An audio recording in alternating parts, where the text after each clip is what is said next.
No, koga oponašam? Ne Kitajcev.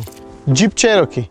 A vidite podobnost? K sreči so ga zdaj malce prenovili in ni več takšen, končno ima normalne luči spredaj. Se mi pa zdi, da je ta prenova samo nekakšno umetno podaljševanje življenjske dobe avtomobila brez pravih novitet, ker čez kakšno leto ali pa dve itak pride že čisto nov.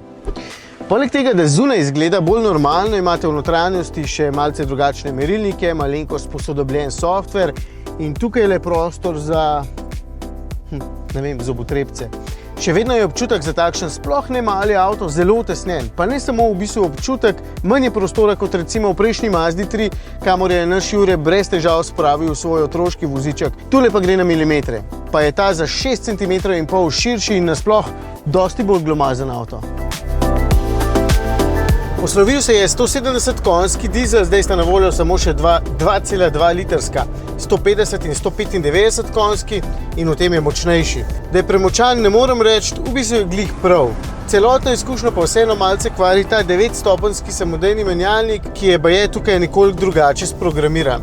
Zdaj prepočasen, včasih kar nekako noče prestaviti iz 4. v 5, pa vas potem pusti, da pospešite in se motor vrti z 2500 vrtljaji. Tudi pri speljevanju, ko na polno pohodite plin, nadpovprečno traja, da se odloči potegniti.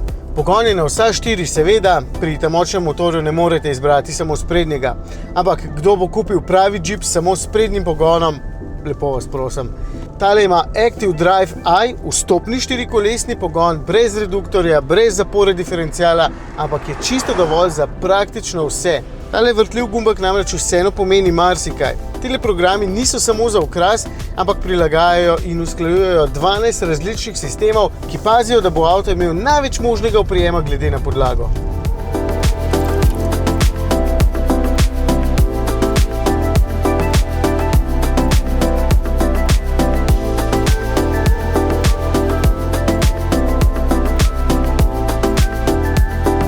Ko boste šli na njegovo spletno stran, boste našli kup nekih čudnih podatkov o bredenju po globoki vodi, vstopnih, izstopnih kotih, gibih koles, razmerju pri plazenju in še mnogo drugega.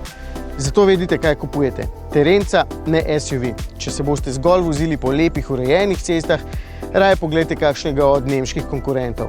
Tam boste bolj udobno sedeli, tudi ne tako visoko in predvsem se boste raje zapeljali v ovinke.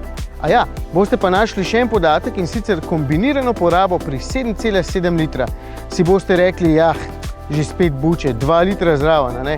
No ne, poglejte, 7,7. Zelo pohvalno, tako za motor kot za katalog.